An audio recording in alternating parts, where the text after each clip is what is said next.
কবি কালীপ্রসন্ন ঘোষের আবৃত্তি পারিব না।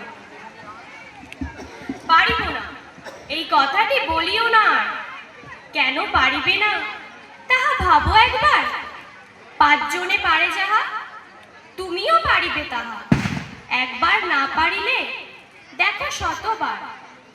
পারিব না বলে মুখ করিও না ভার, ও কথা মুখে যেন শুনি না তোমার। অলস অবোধ যারা, কিছুই পারে না তারা।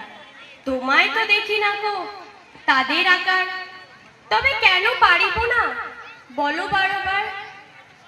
জলে না নামিলে কেহ শিখে না সাঁতার, হাঁটতে শিখে না কেহ না খেয়ে আছাড়। সাঁতার শিখিতে হলে আগে তব নামো জলে, আছাড়ে করিয়া হেলা হাঁটো আর বার। পারিব বলিয়া সুখী হও আগুসার। নমস্কার।